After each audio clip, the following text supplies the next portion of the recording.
Good day to everybody. Welcome.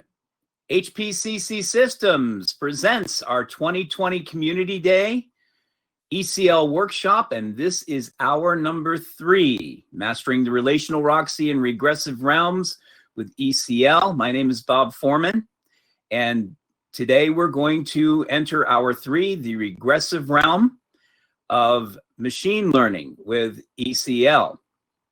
So with me today is also my assistant producer, Richard Taylor. He will be online also and monitoring the public chat. So I ask all of you during this presentation, since we have a lot of material to cover, to please mute your mics. And if you have a question, you can post it in the public chat. I want to thank Richard big time yesterday.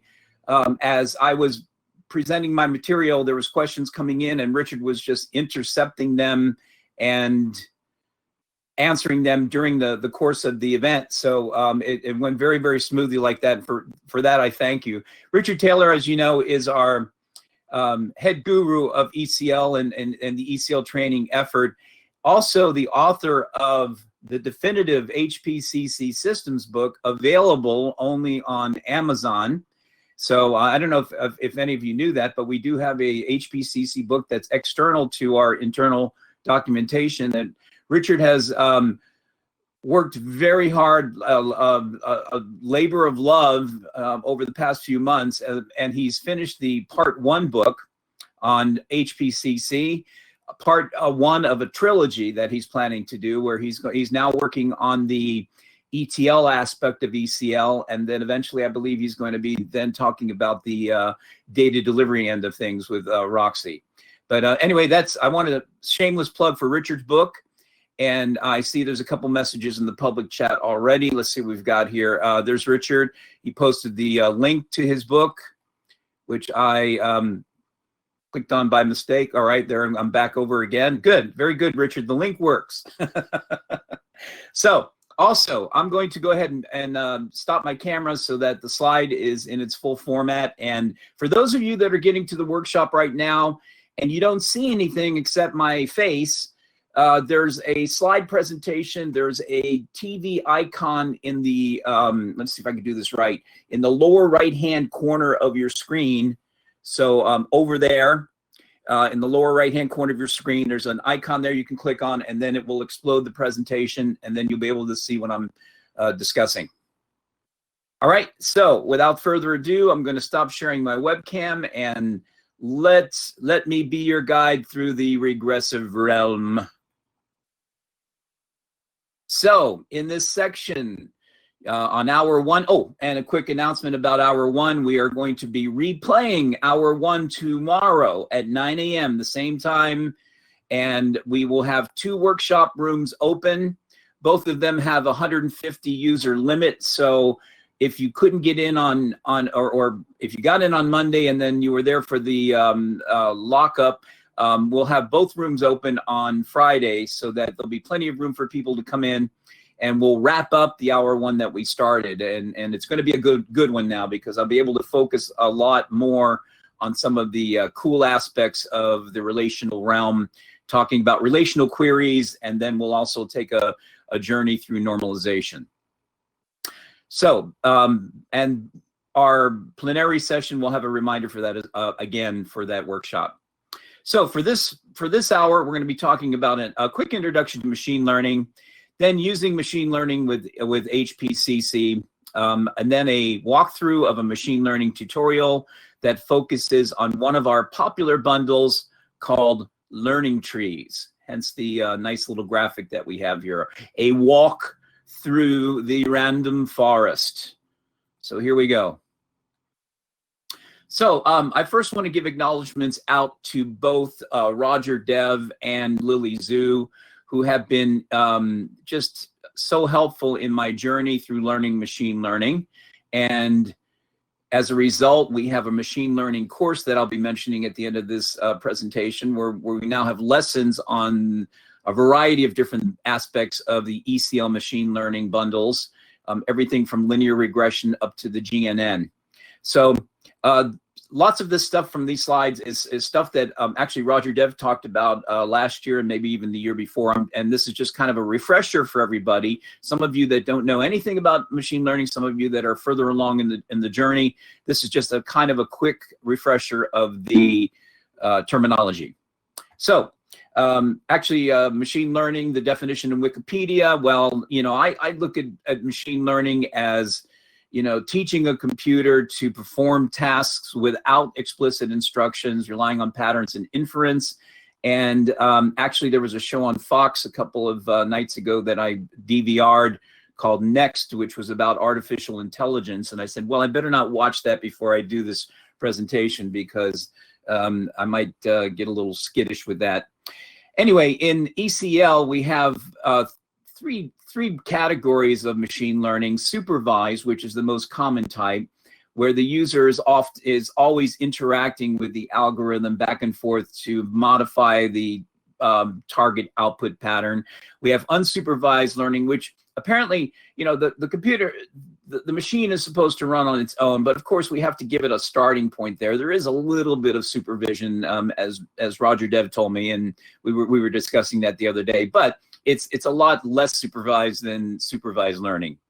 And then we have a third category here that's called deep, which moves into the area of neural networks, implies multiple layers greater than 2, and deep learning also implies techniques that's better used with complex data like video or audio analysis.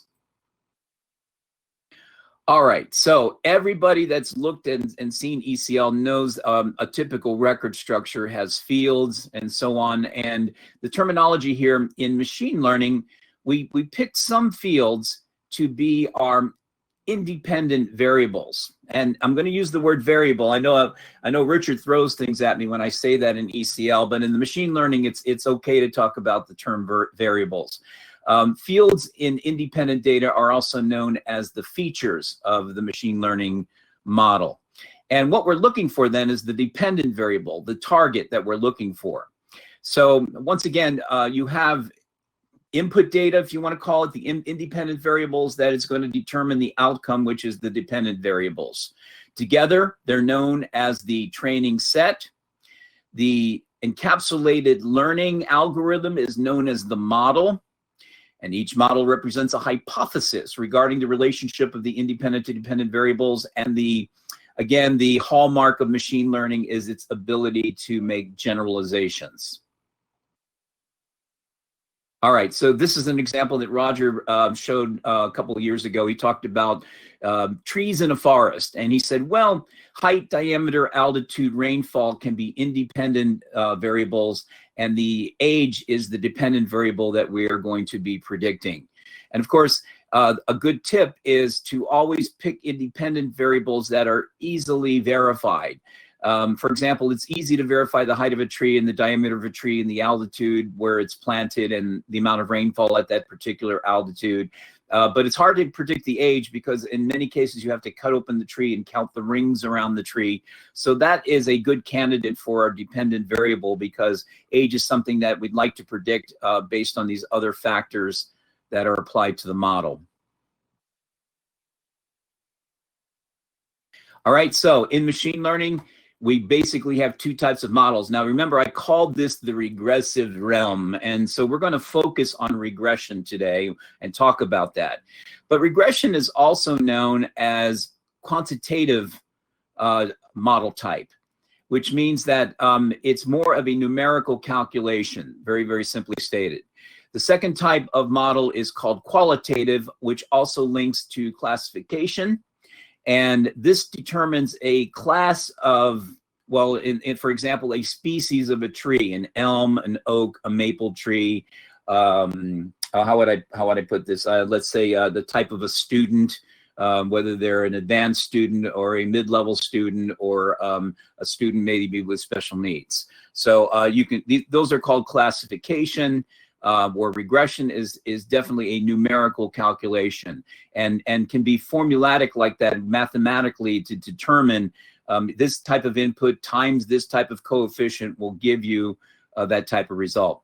Oh, by the way, too, interestingly, once again, the term regression We talked about it in some slides of being, don't try to make sense of regression. What does it mean? But there's actually a history on how the regression part of the machine learning model type was invented. And it goes back to a mathematician back in 1700 who had a theory that children of parents tended to, as the lineage went down the line, the height of the child would then start to decrease.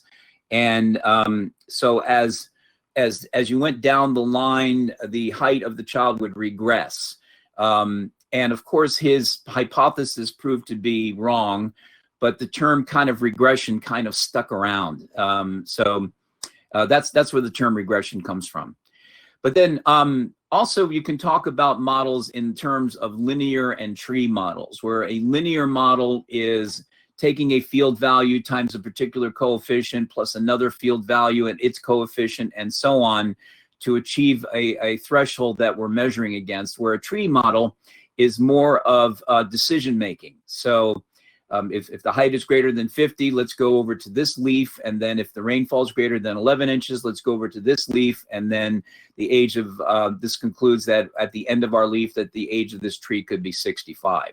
So tree models are just making hierarchical set of questions about independent data.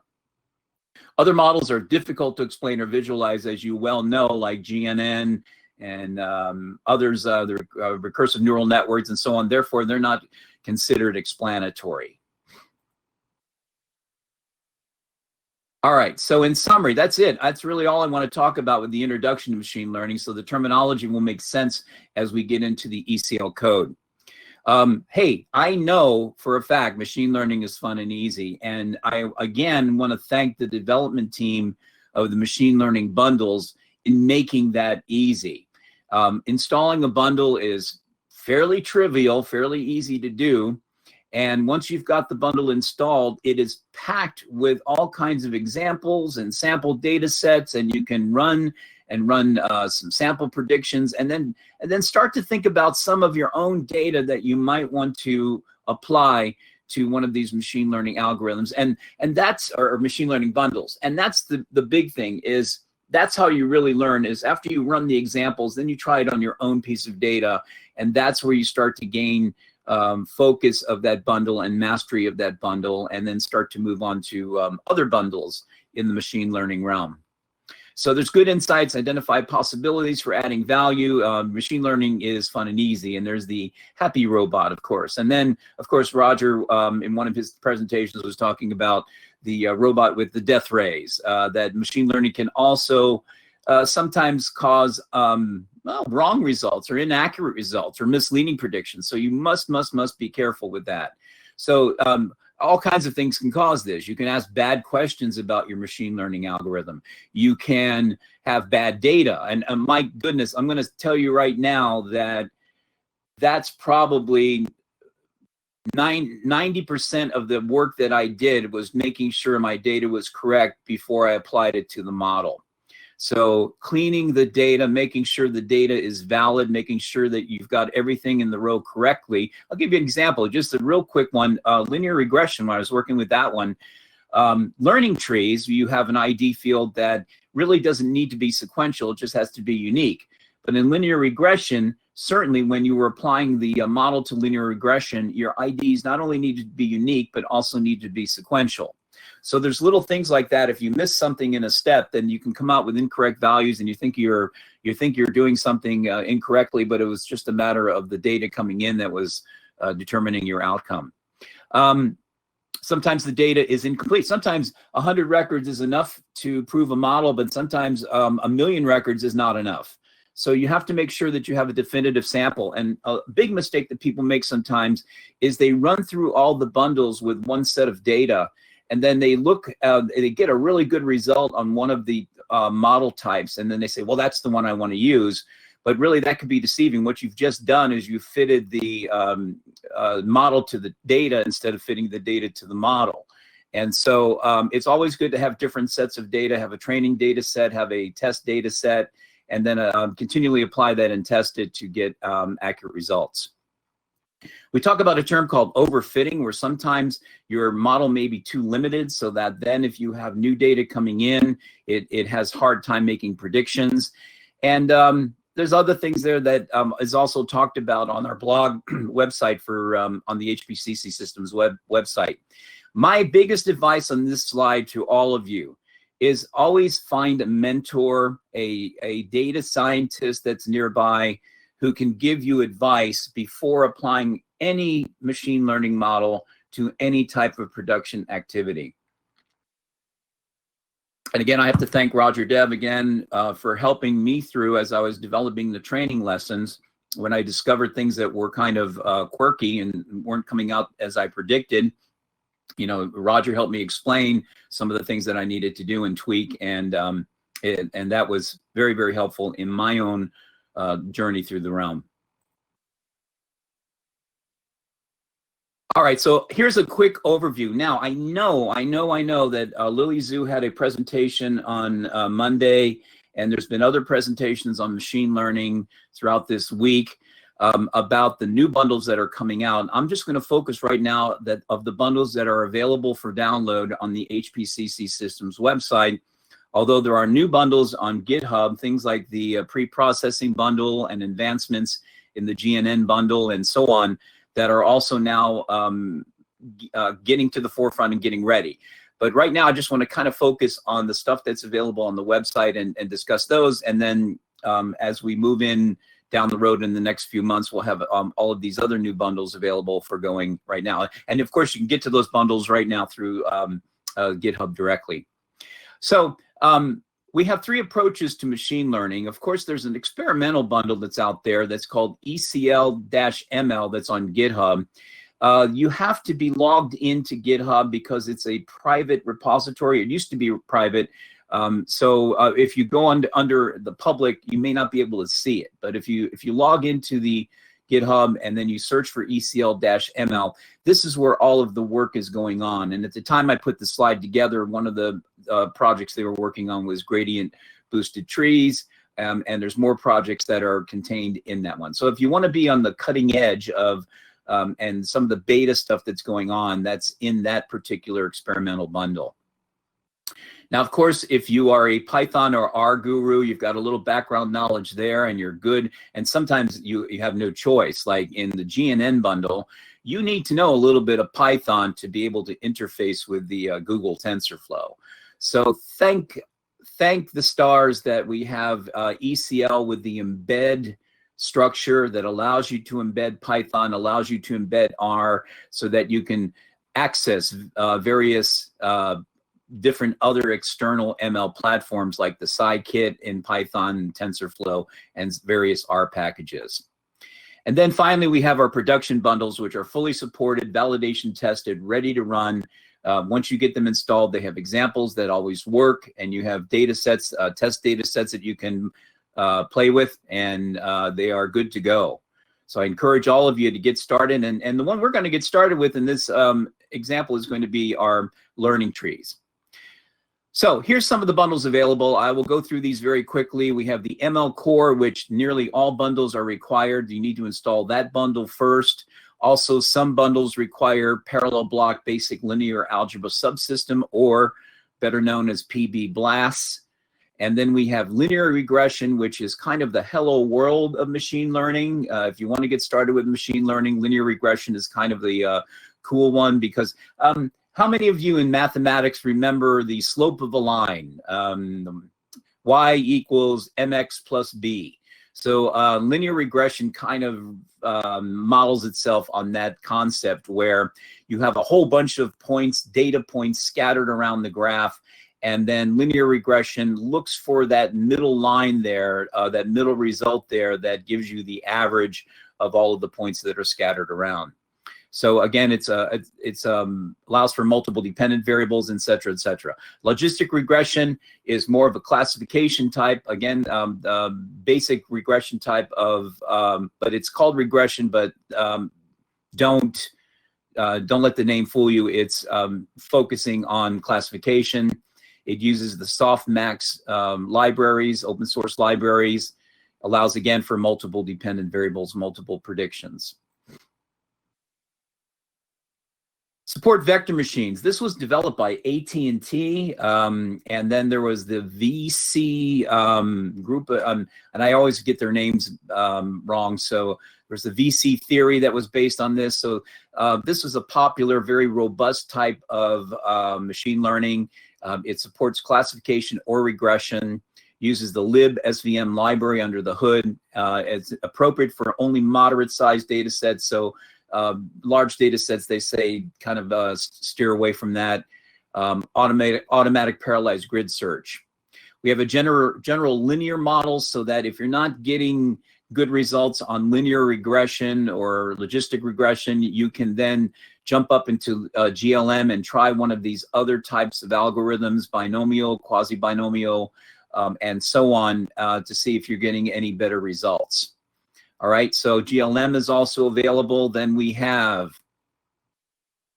our learning trees. This is the one we're going to focus on today. This is the one I like. It's one of the most popular ones. It's the best out of the box. Very little effort in tweaking the model.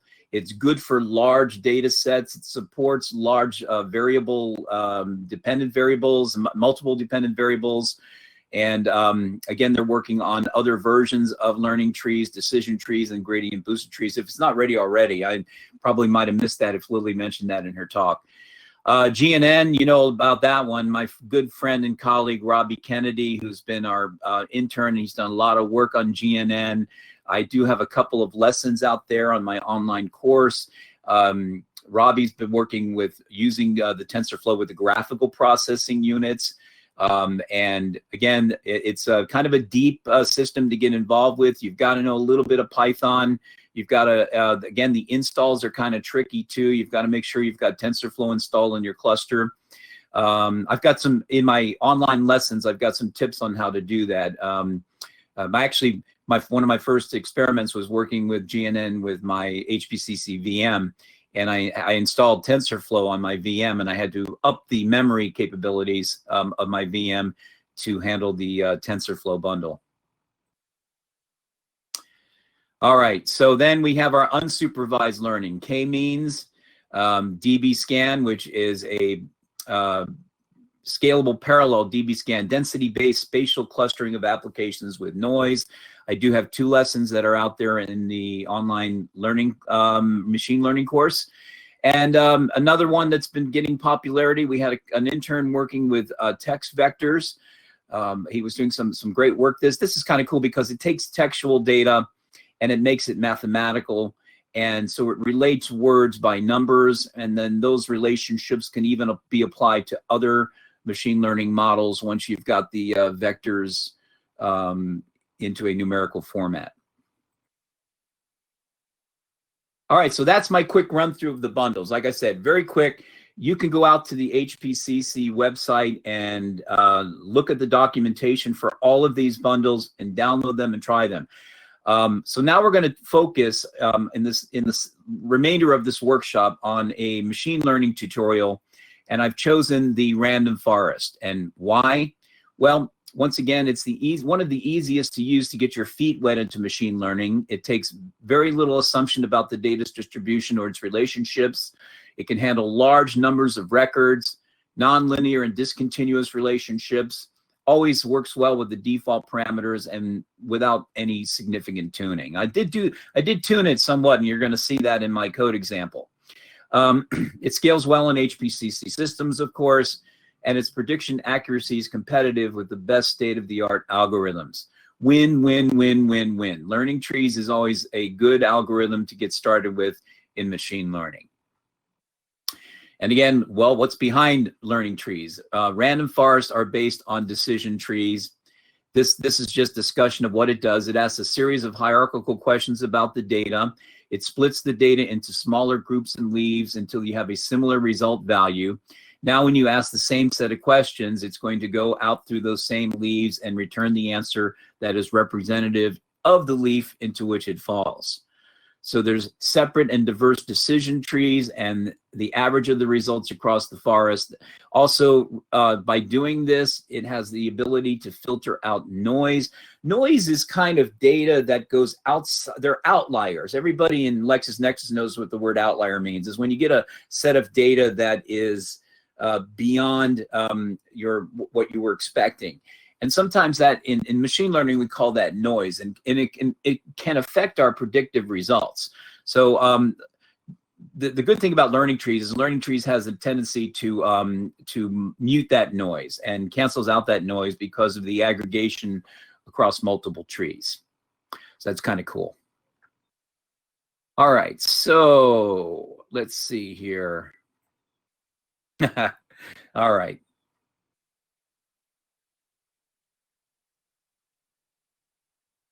So in our tutorial, we're going to go through 5 stages here. First of all, how do you install ML? How do you install the bundles? Step number 2, and probably the most important step as far as I'm concerned, is getting the data ready.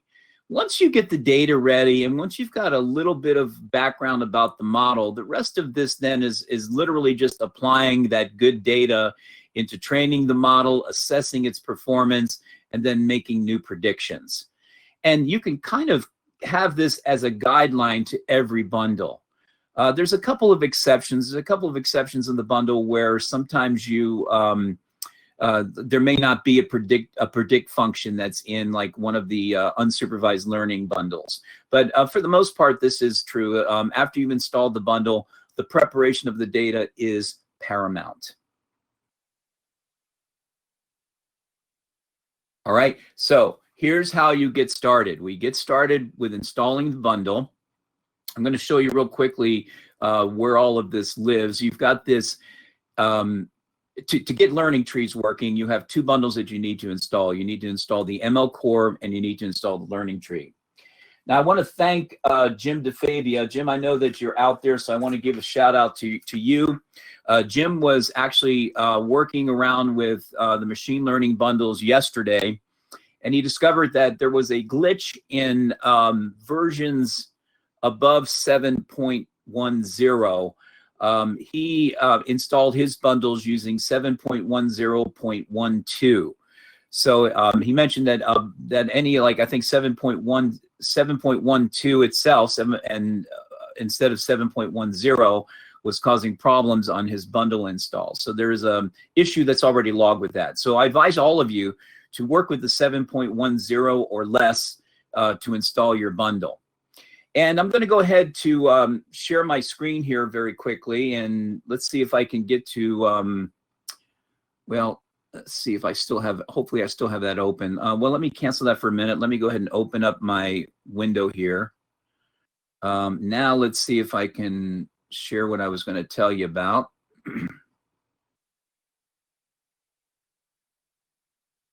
Okay, let's cancel that for a second.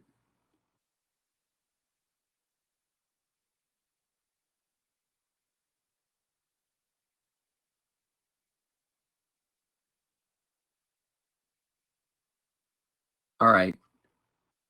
It looks like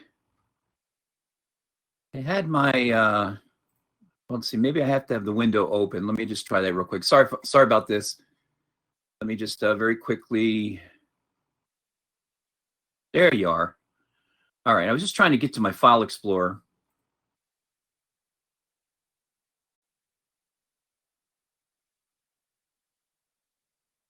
Okay, so all of you should see my file explorer. And the bundles get installed from the client tools bin folder. So in case you've never seen where this is, here is program files x86. And then we have the HPCC systems folder. So when you install the ECL IDE, this is where the IDE gets installed. And you can see I've got several versions that are in here. If I open up my most recent version, 7.10.24, you can see then I go to Client Tools, and then I go to Bin. So one of the things I've learned to do, so in this Client Tools bin, there is the ECL executable. And what I've learned to do is I then go and open up my command line, and I open my command line in administrator mode. I then copy this directory tree, and I change my, on my command program, I change to this particular directory. Once I've changed to this directory, then I can go ahead and install the bundle directly. Excuse me. So Once I change to that directory in the client tools bin folder, then I simply apply this script right here that goes out. Oh, and another thing that caught me at first, being an instructor, not working in the development day to day, when I first started exploring machine learning many months ago, I discovered I didn't have Git for Windows installed. And so this will not work until you have Git for Windows installed. And I know most of you out there probably do. So that's the good thing. So you have Git for Windows installed, then you take your command line, run it as an administrator, go out to the client tools bin folder, run this script, and you'll get a confirmation. You'll get an error 0, which means that there were no errors noted, and then you know your bundle is ready to roll. Now, once that happens, I'm going to take you into the ECL IDE, and I'll show you where all my bundles live. So you've got your ML Core bundle installed, you'll have your Learning Trees bundle installed, and then the next step. The next step is to prepare your data. That was step number 2 in our 5 steps needed. Once again, installing the bundle, preparing your data, training the model, assessing the model, and then predicting the model. So we're in stage 2, which is preparing your data. Well, if you didn't know it, now you know it. All the data, of course, should be all numeric.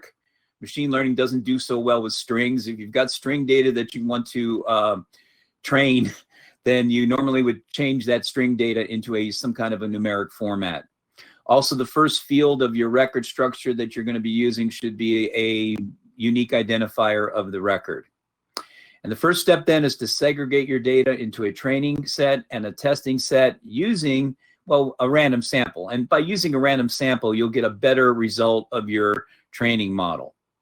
Now, for those of you that are joining me just for today, download it. If you haven't done so already, you'll go out to the cluster, which is in the public chat, the IP address, and you'll download, if you're using the ECL IDE, the CD 2020 mod.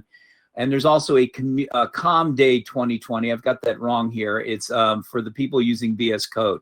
But in the landing zone, you've got either a mod file or a zip file that has all of the code that we're going to be looking at in this workshop. So our first file that I want to take you to in the regression realm is called prep1.ecl. So without further ado, let's go ahead out to the ECL IDE.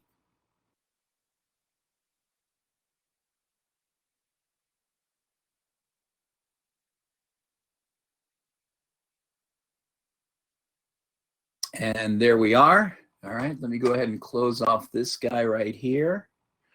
And here we are. Welcome to the ECL IDE. And I do want to say something about this. We've got, here is the install of the mod file or your zip file if you're using VS Code. Taking you to the bottom here shows you the actual bundles.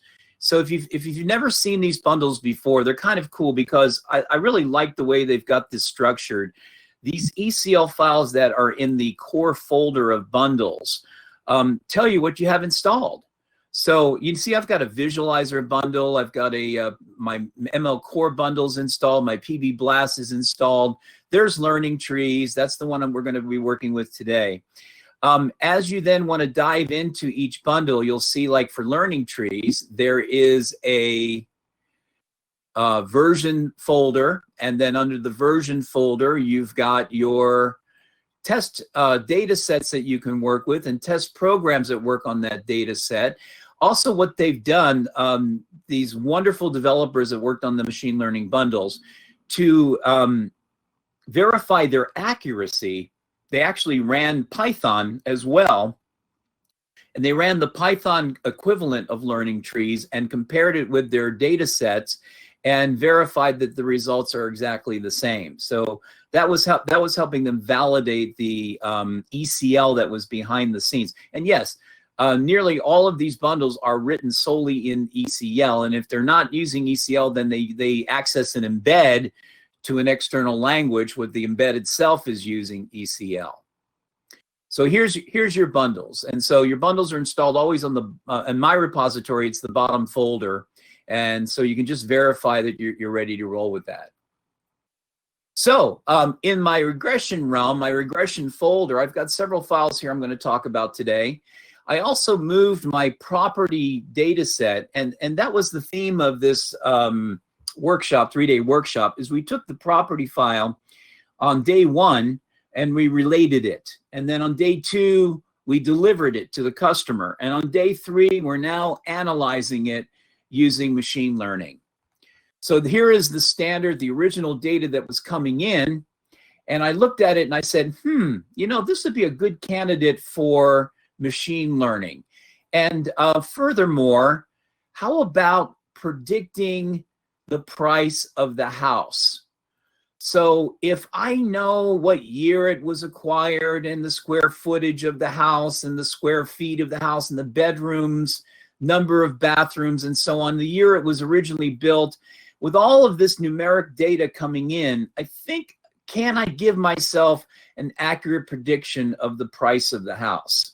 So I've made my total value. These are all numeric fields. This is my dependent variable. These fields right here in my ML prop record are my independent variables.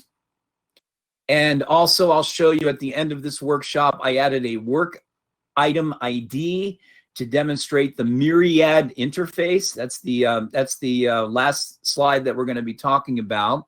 So all of the records that I'm going to be dealing with are in this file called file_property.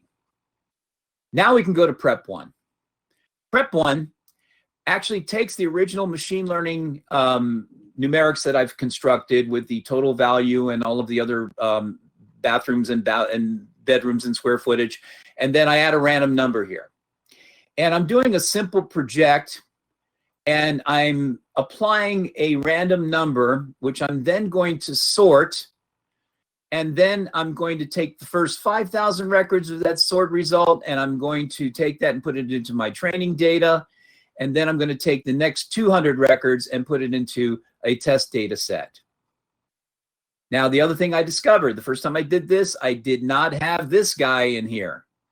So what I ended up doing was I said, all right, you know what?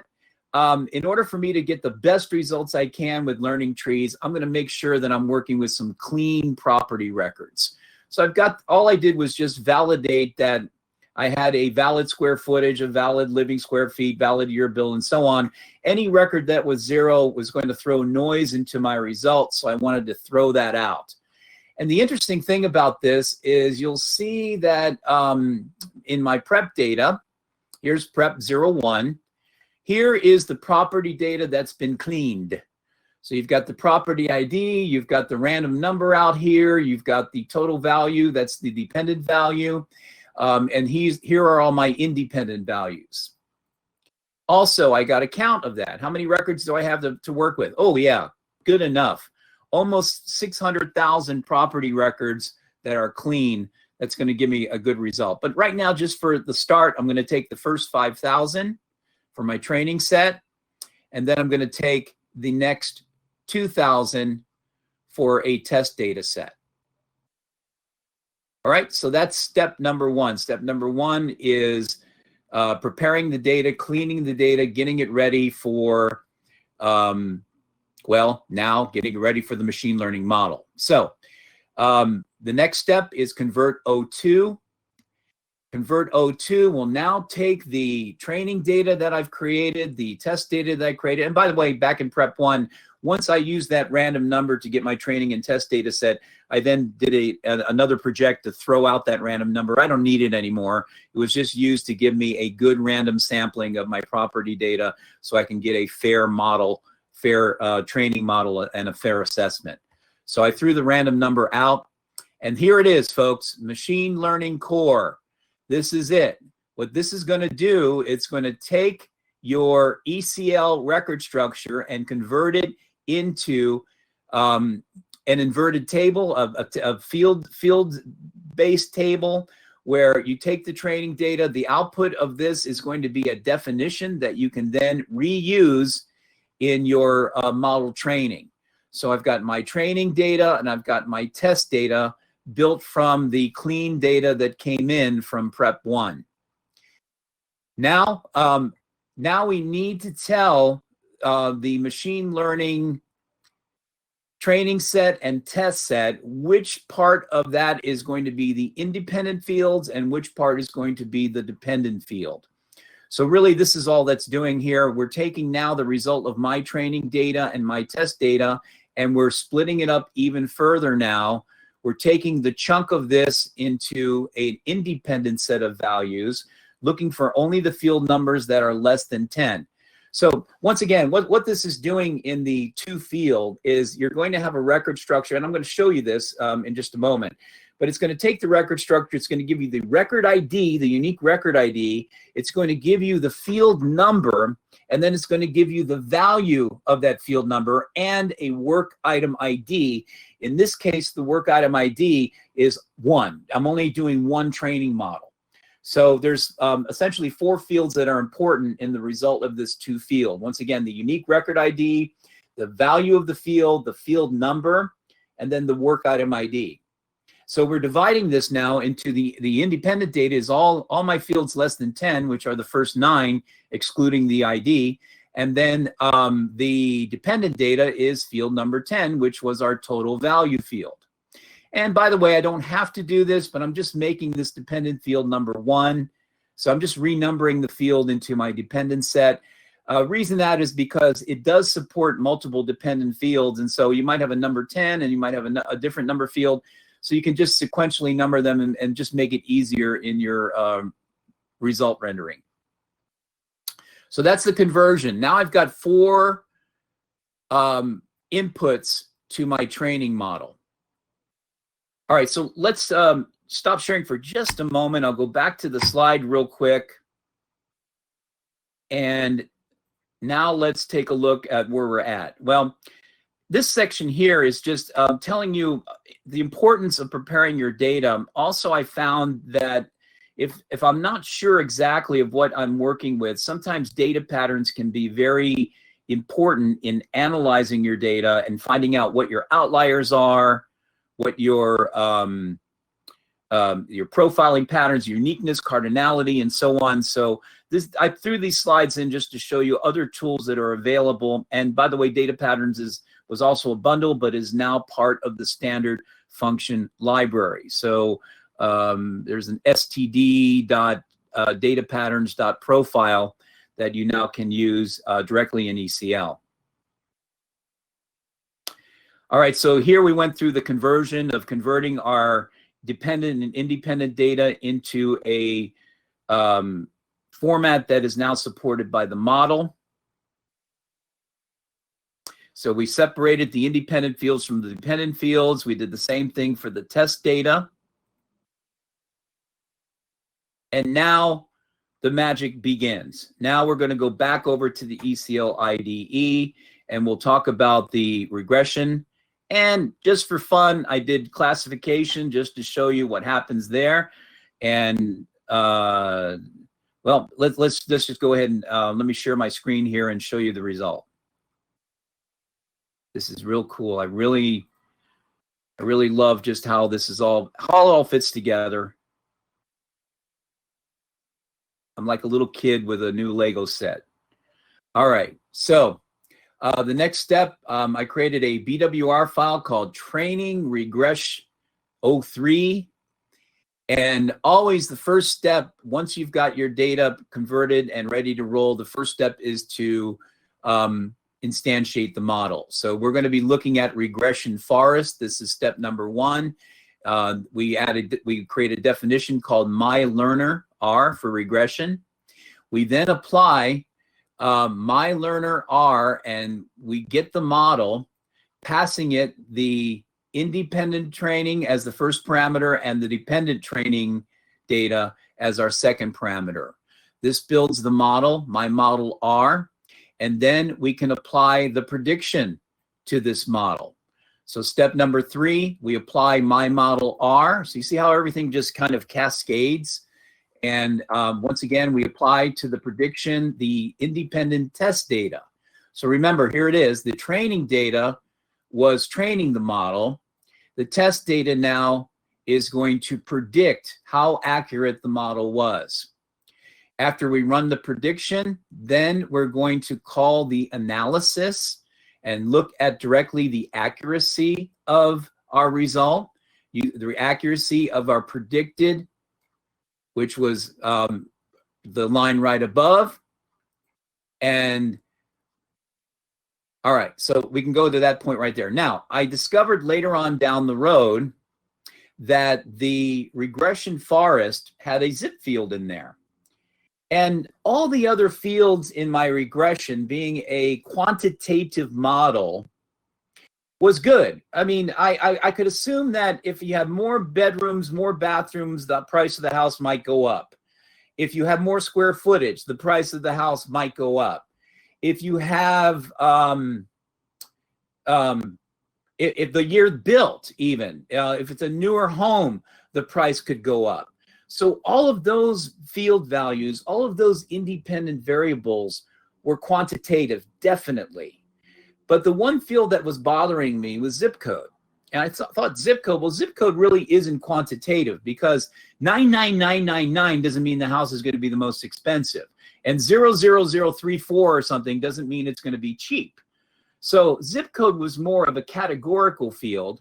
So in the second part of this model, this regression training that I did, I eliminated the zip code field from the model. So that's the fourth parameter of regression forest. And all of this is documented pretty well in the PDF that's applied with the bundle. And you can actually even go into the bundle itself, into the Learning Trees module, and actually look there at more documentation about the particular functions that you're using. So again, regression forest here, I tweaked it and said, okay, throw out that zip code field. Then I went ahead and applied the model again without the zip code field. And what was our result? Well, our first result, the prediction, here's the prediction, where once again, here's the numeric field format that I was discussing with you, where you have the work item ID, and then the unique ID of the record, the field number, and then the value. So what we're looking at here when I say field number 1, remember this was originally field number 10. We renumbered it to number 1.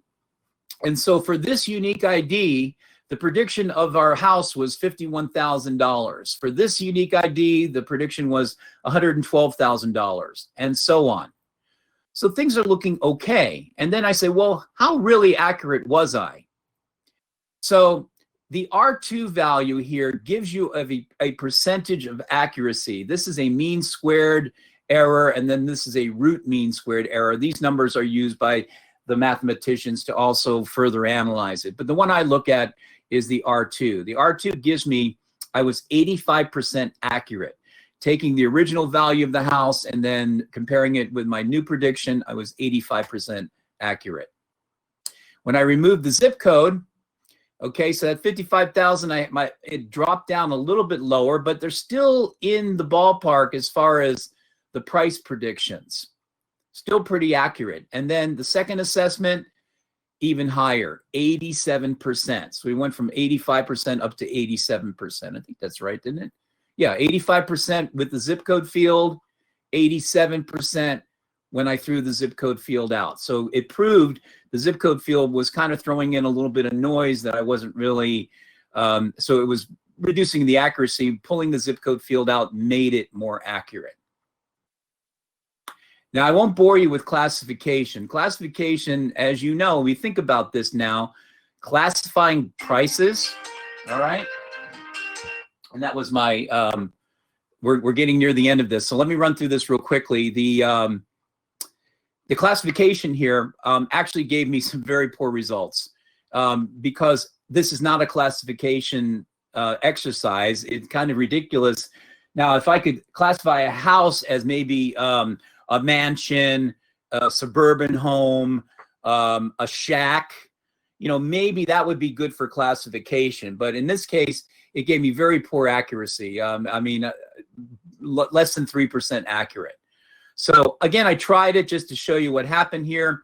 There's a little twist to this. Instead of using the two field function that we used in the regression, you use the discretize function that's for use for classification.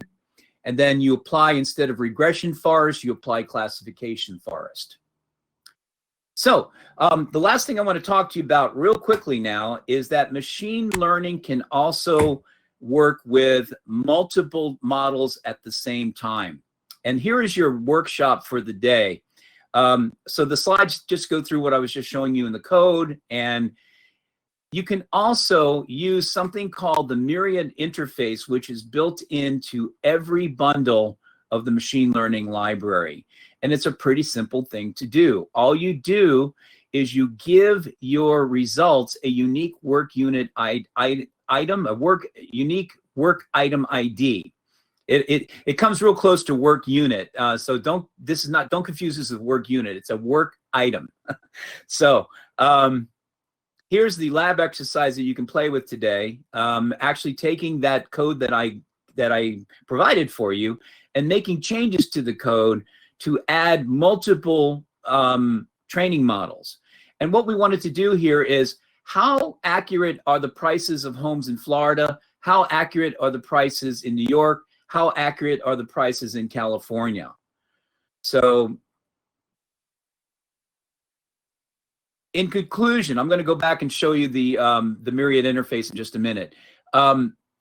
This workshop hopefully gives you the basics and getting started, hopefully gives you the excitement to try these things, and hopefully gives you an idea about your own data that you want to apply and say, well, you know, I've always wondered, could I predict this value?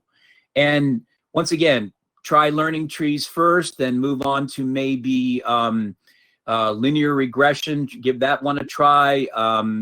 Maybe if you had something a little more complex like audio files or visual files, then you'd want to maybe dive into the GNN tutorials. And all of these are available in online classes. So before I wrap this up, I want to go back to the IDE one last time. And I'll just show you the Myriad interface.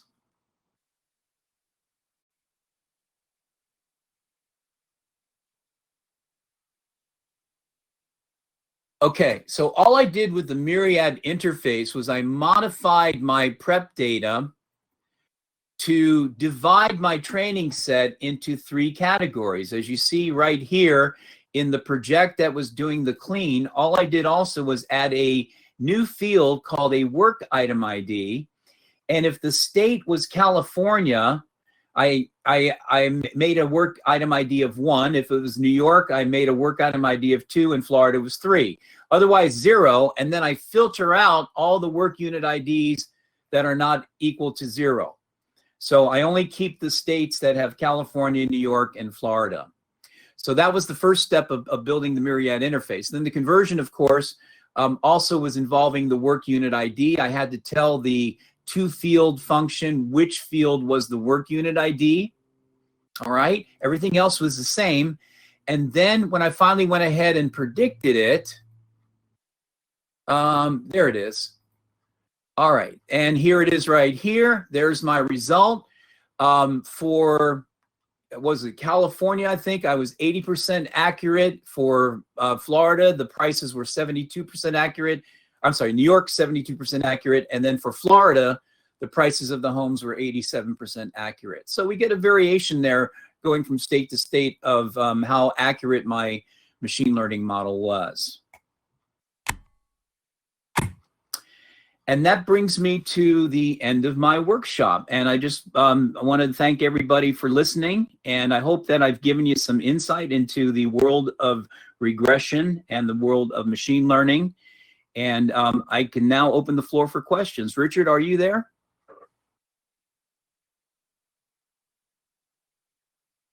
I am indeed. Can you hear me now? Can you hear me now? Yes, sir. I can hear you loud and clear.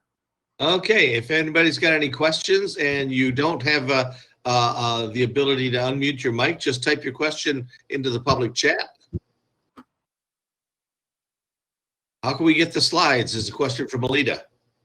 Oh, all right. Well, that's a really easy answer. You can go to the cluster itself, and in the landing zone is the PDFs.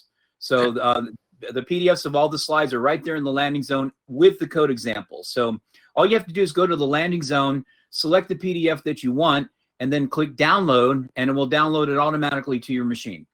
All right. And Whitney Andrews wants to know, how does embedding the Python code work in ECL? Well, it works very well. The biggest challenge is learning Python. I've started my own training of learning Python now, getting that under my belt. But essentially, it's very helpful. I went out to the TensorFlow tutorial site, which it was really perfect because I was using video images of animals. And the TensorFlow site also had video images of flowers.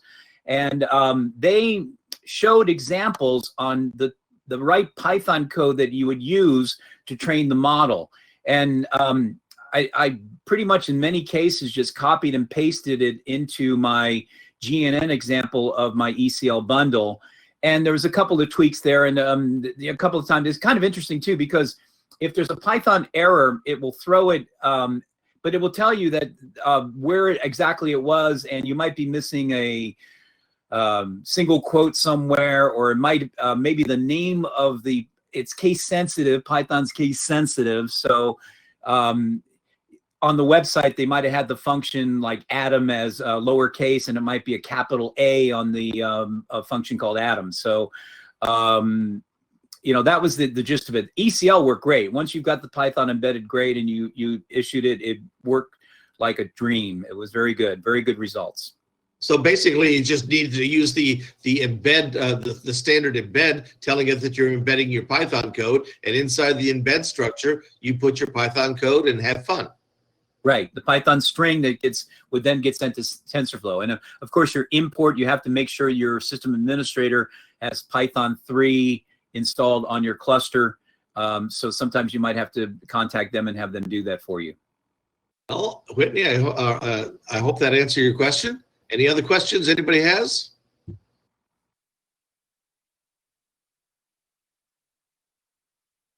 Going once. Going twice.